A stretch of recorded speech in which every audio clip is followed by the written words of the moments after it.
Hello everyone, my name is Zitalius, and with the introduction of patch notes 1.6.67 for Epicduel, I'm going to do a quick rundown of them and give you my opinion about the changes and how it's going to affect gameplay.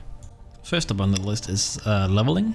You're going to level 3 times as fast now as you did before. That means from leveling 1 to 40 is going to be 3 times as fast, but the XP required to rank up now is still the same.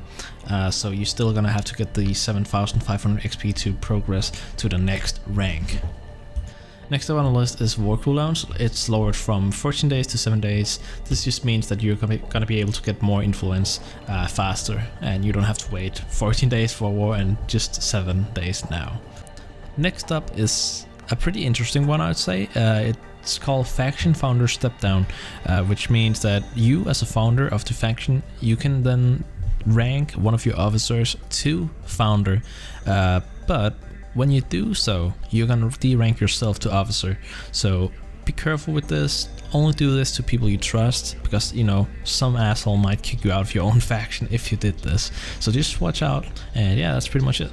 Next up is something called Player Leaderboard. I'm not too sure how it works, but I'll have to figure that out for another time, and I'll keep you guys updated about it. Omega X drop rates are increased when beating Titan, and same goes for Nightmare X, which are increased drop rates from Caden now. Added cores to various merchants as seasonal limited quantity. And I'm gonna be posting all the core shops in the description down below and listing all the merchants that you're gonna be able to purchase these from. They also added 2 new free items to event bots that new players are going to be able to pick up. It's an auxiliary and a sidearm, just to get you started in the game. Nothing special, but yeah, that's pretty much it. They also added a bunch of new items, including, let me just check. They added 2 new armors called Claw Suit, Armor Color Custom, and just the default one. Well, you know, where you can change colors, and just the default colors. I think it's red and green and stuff. They also added a bunch of new swords, blades, auxiliaries, staffs, clubs, sidearms, and home items. So yeah, definitely some new items to check out there, guys, if you're an item collector. But now for the more interesting things, and the things most of us have been waiting for actually. Juggernaut and Underdog. How does this work now with the new patch notes? So let me just talk about the 2v2 Underdog system real quick. Now Underdog applies as the same way as it does in 1v1s. For every 10th legendary point a player has, you gain 1 Underdog, and this includes, you know, levels and such. So 2v2 is gotta be way more fair now, and you know, more balanced out. But yeah, that's pretty much it about the 2v2. Nothing major changed.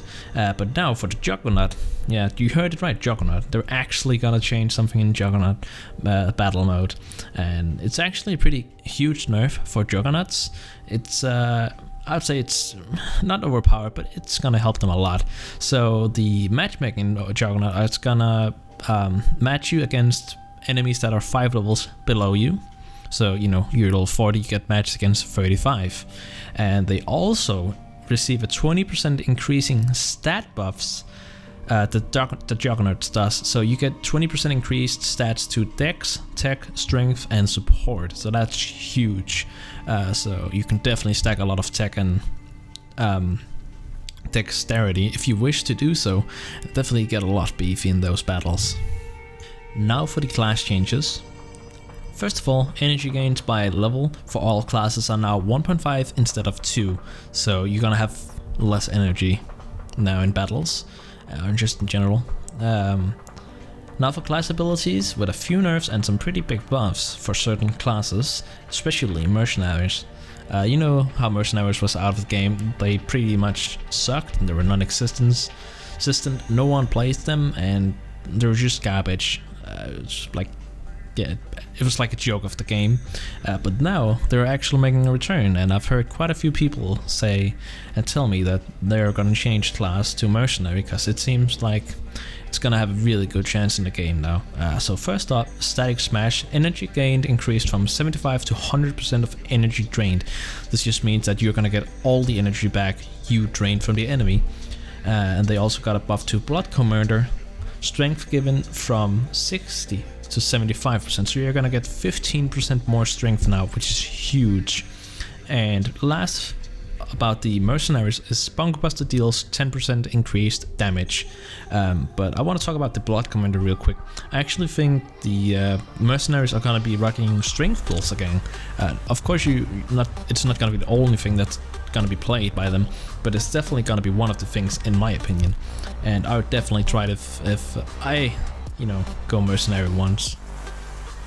But with the Blood Commander giving 15% more strength, I think it's gonna be really good with a strength build. And since Infernal Android got nerfed, it got split up to 2 parts, so you're gonna have to choose like which one you're gonna use, if you're gonna use a physical one or an energy one now. So kind of a big nerf to Infernal Android users, but I guess people are gonna get used to it. But yeah, I think strength builds are gonna be used again, and that's what the team's aiming for, I think. They said that they want to see more builds in the game, and it's just like rocking the old 5 focus, support builds, deck builds, They want to see more, like different kinds of builds, like strength builds and such, different ability used.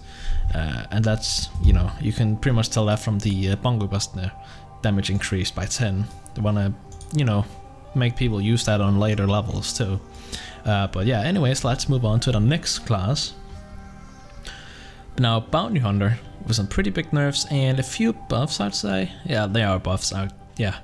Markoflot lifesteal lowered by 3%, and their static grenade also got nerfed from 65% energy gained to 60%, so 5% less energy you're gonna get. And then there's a little change for both Bounty Hunter and Cyber Hunter.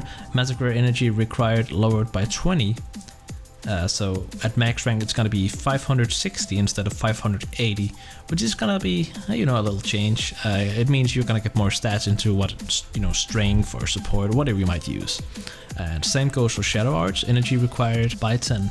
And now for Blood Mages, which is also going to be a little nerf for their boss soloing potential, but nothing huge. But anyways, Energy Parasite support required lowered by 1 per level, which means you're going to need less support to be able to use the ability. Also, energy gain lowered from 150 to 140 of energy drained. Now, Plasma Cannon got a buff, and it's actually a pretty decent buff, I'd say. The resistance it ignores now is 15% from 10%, so it's going to ignore 5 more percentage of the enemy armor and defense, And their Fireball also got a buff. The defense / resistance debuff increased from 5 to 10%. Again, they want to make it so you can use audibles, and I think they're definitely focusing on bringing back the strength Blood Mages as well as the mercenary strength spells. So definitely try those out. I think they're gonna work really well. It's just people don't know about these changes. I don't think a lot of people read these patch notes. That's why I'm making this video, to explain what is possible now with the changes and what is good, what is bad. Now, Tech Mages also got a buff. It's nothing huge, but it's definitely noticeable. Their Plasma Bolt skill got a better scaling in tech, so the more tech you have, the more damage it's gonna do now. It did that before as well, but it's just a little better scaling now, so you're gonna have more damage than before on the ability. Now for Tactical Mercenaries. Battery backup, energy gain lowered by 10, which means that they're gonna have a little harder time to just repeatedly heal and heal and heal and, keep going and making the battles last forever. So that's a decent nerf to them. It's just, making things a little bit more fair, I'd say.